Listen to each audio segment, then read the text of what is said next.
Good morning, Fort McMurray, Wood Buffalo, and the rest of the world. You've tuned in to the Mac City Morning Show. I'm your host, Elliot Pierre, and as per usual, we're going to start this episode off on the same note we start every episode off, with a moment of gratitude.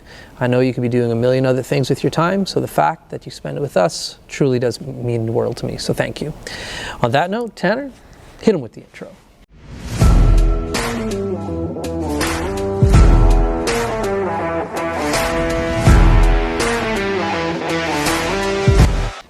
And we are back. Okay, as you can tell, I'm not on the set of the Mac City Morning Show. We were invited to Holy Trinity High School and Junior High. So thank you very much, Holy Trinity, for having us. As you guys also know, I do not introduce my guests because they can do a better job at that than I. So on that note, can you please tell everybody at home who you are and what you're about? Hi, my name is Megan Keough, and I am the photography graphic design teacher here at Holy Trinity. Oh. Originally from Newfoundland, as is most of Fort McMurray. Yeah. So, yeah, I moved here 4 years ago and been here since. Okay. So. What part of Newfoundland? Just a really, really small fishing community on the Bonavista Bay called Keough. Okay. I went to a K-12 school that had 120 students. Oh, wow. So to come to a school like this that has so many cool programs like we have, Right. mind-blowing. In my school, your option was phys ed or religion. Right. And that was it. So how did you get into photography? Well, I have a bachelor degree in visual arts. Okay. Because it's something that I'm really good at. Okay. So I was like, why not explore it? That's right. And then I fell in love with art history. So Okay. then I was like, okay, what kind of job? Because as a kid, I wanted to be Indiana Jones. Okay. And I've realized how hard it was to become an instructor at a university. Right. So I was like, teacher it is. Yeah. Unfortunately, I do not go on really cool adventures like him yet. That is listen, when COVID opens up, you got to get on Right. those adventures. So yeah, so I fell in love with art history, and then I decided to be a teacher, and Okay. here I am. That's Teaching cool. the dream job. There it is, especially in like a dream facility. Yes. So, small town Newfoundland, where did you go to school to study art?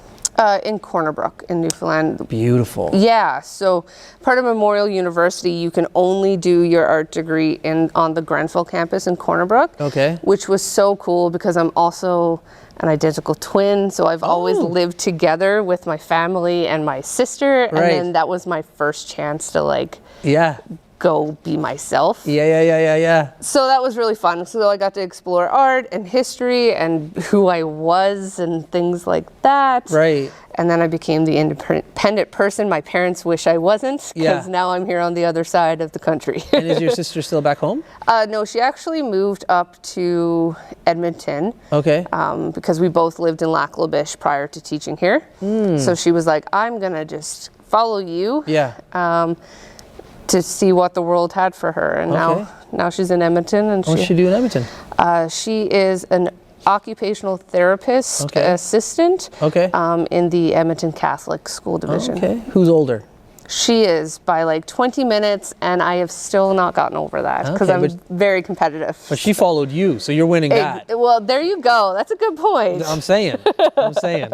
Okay, so I love going to museums and to look at art stuff. Like as a kid, my mom always, and I hated it as a kid, I did, but she always took me to plays, and every time we were in like a city, she would take me to a museum, and as an adult, I really have an appreciation for that, so I try to go to see cool stuff when I'm in a cool place.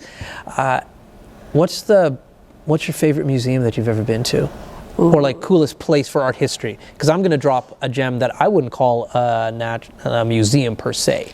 But where's your favorite? So unfortunately, I haven't gotten to do the world traveling yet. Okay. I would really, my dream place would be to go to like Ireland and to see the Book of Kells, which is something that I studied a lot in art history class in my university degree. Okay. So that's on my to see list. Okay. As far as cool places, like I've been, this is gonna sound really lame, but like I appreciate the little things. Okay. So like going to like Drumheller and seeing the dinosaur museum and seeing amazing. like the actual history. Yeah. Not so much art history, but just like to picture how everything existed back then and whatnot. I thought that was really cool. And That you is don't, cool. You don't get stuff like that in Newfoundland. No, definitely not. Tell me about this Book of Kells.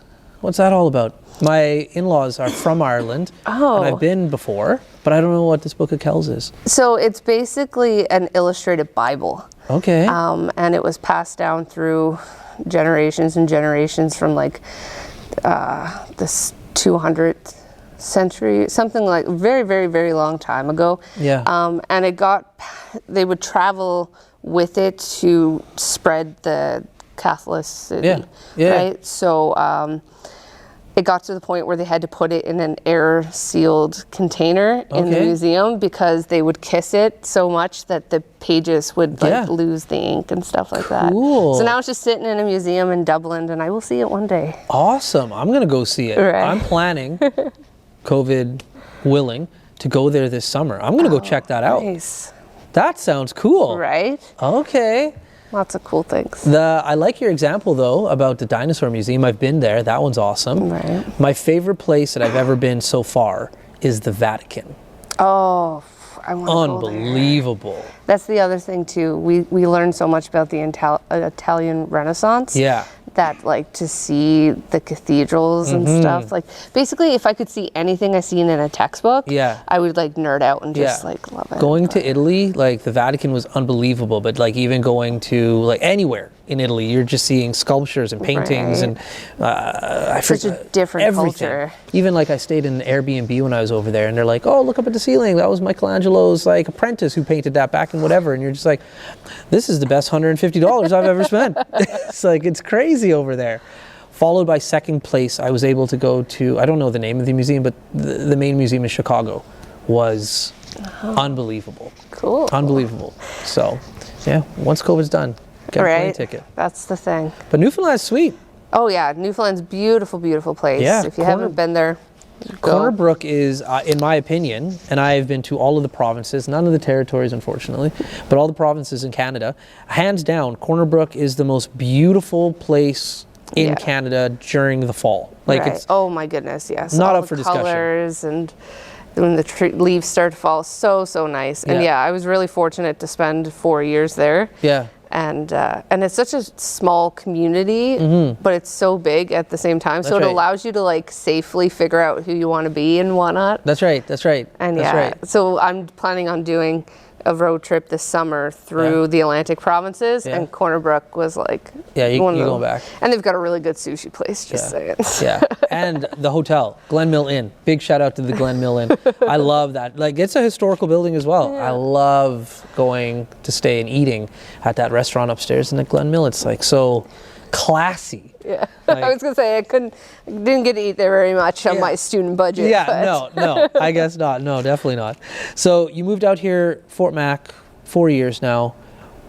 How did this whole Trinity journey for you start? How did you get this position? So I've been in Alberta for almost 7 years. Okay. So when I first moved here, I was a phys ed teacher up in a Mennonite community past Grand Prairie. Oh, wow. Me and my friend moved up, and she's stuck around. She's still there. Okay. She got married and had a beautiful baby, and so she's still up there. To a Mennonite? No. Oh, that'd make the story way better. To a gentleman who lives in the nearby town. Okay. And so it was a really good school and great opportunity. Yeah.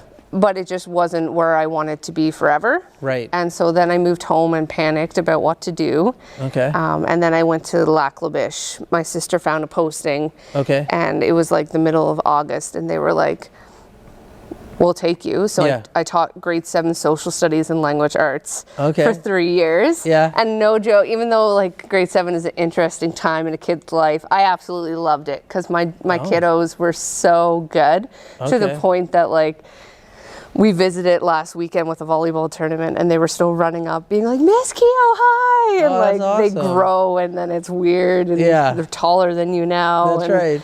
But so that was really good. But unfortunately, my partner and I, he couldn't get a teaching job there. Right. Because there's not a lot of teaching jobs. That's right.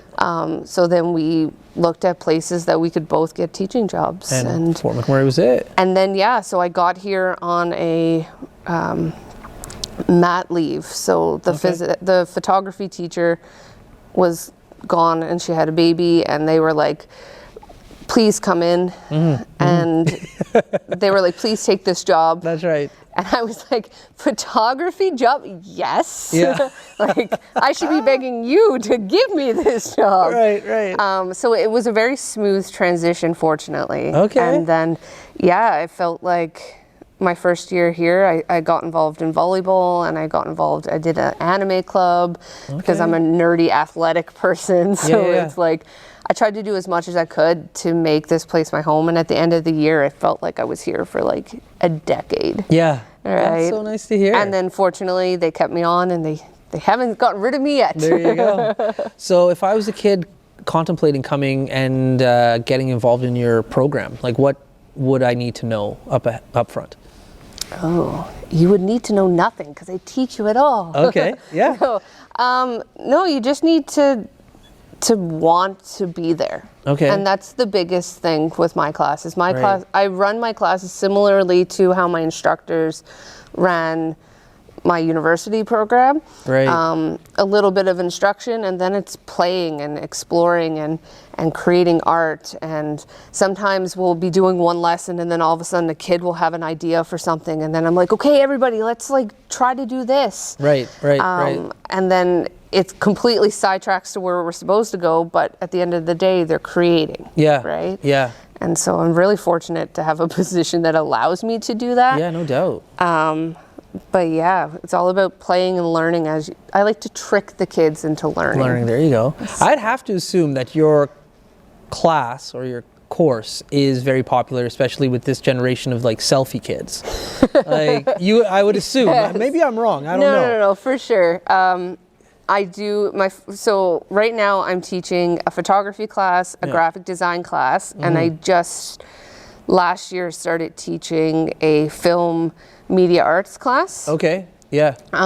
As well as a social studies class, because I got to keep that in there. That's right. But this year in particular, my photography students, I'm like, so I always ask, like, what kind of history you've had. Yeah. Like, what have you done? And, well, I take really good selfies. And I'm like, all right, well, let's figure out how you take those really good selfies, and let's apply them to a digital camera. That's right. Well, it always blows my mind, these kids, when you see some of their pictures, like, they're beautiful. And you're like, wow, you understand light and angles. Like, you understand what to do. And but it's just, they figured that on their, like, they're self-taught. Yeah. And like some of the pictures you see on Instagram are like, you did that with your phone? Well, and that's the thing. I think 5-10 years from now, we'll be teaching it with phones. Yeah. Because like some of the phone cameras are unreal. Oh my goodness. Unreal. Like, even like I have, can't compete with it. I have a gimbal for some of my cameras, a stabilizer, and I bought it, I want to say like 3-4 years ago. It cost me an arm and a leg. And honestly, like with my new iPhone, and I'm just running around just like with like, I'm like, oh, do I really need to use that gimbal? Like the technology has just advanced so far. It's unbelievable. It's really unbelievable. Yeah. So with your kids, obviously, like they're taking photos, they're making graphic design, which, by the way, I own a marketing company. If you want to hit me up with some resumes down the line for some graphic designers. Consider it done. Please.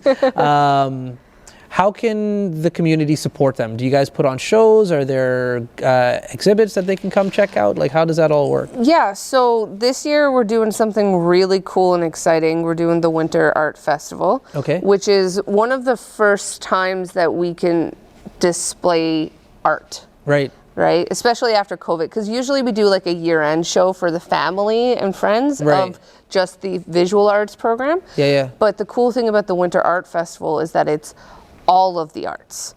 So you'll get the kids' parents who have dancers coming in, and they'll get to see some of the things the photography students are doing and whatnot. Because unfortunately with the visual arts, like the dance programs and the drama and the bands, like they all have these productions that people get to come see.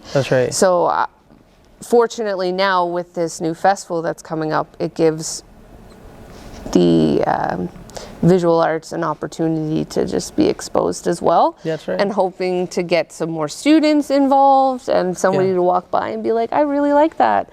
How did they take this? And then be like, well.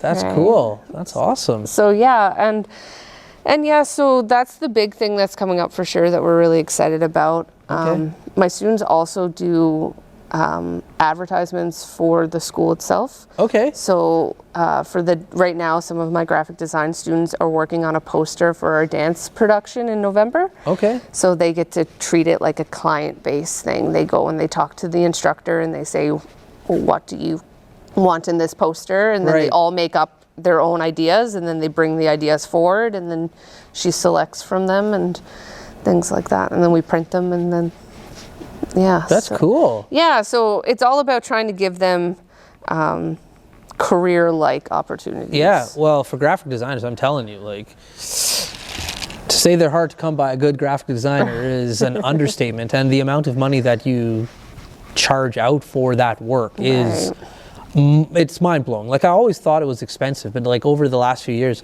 especially because of COVID, the digital medium period has become more sought after. Exactly. So you've seen the cost of your hourly wage for those individuals dramatically increase. So yeah, if you can make a poster, edit a video, write a script, like you become employable, to say the least. Yeah. So very cool. That's a cool program that you got there. Yeah, I'm really proud of it. Yeah, and no it's like in its developmental stages, and there's so much more I want to do, but I have to like ease into it to not give a shock to anybody. Yeah, still cool. Well, listen, that's the end of the show. But before I cut you loose, everybody gets a shameless shout out or plug. So the lights are on you, the camera's on you. Have fun. Oh, I'm going to be super cliched. Hi, Mom. Oh my God, we love when people give moms shout outs. That's the best shout out ever. Okay, well listen, thank you very much for doing this. I really do appreciate it. If you ever want to come on the show again, please feel free to swing by the set. We'd love to chat with you more. Obviously, you're more interested in just 20 minutes. So for everybody at home, thank you very much for tuning in to another episode of the Mac City Morning Show. Really do appreciate it, because I know you could be doing a lot of other things with your time. I hope you're having a great day, and we'll see you tomorrow. Peace. What a deadly old way to end another morning show. Later, boss. It's so ballistic!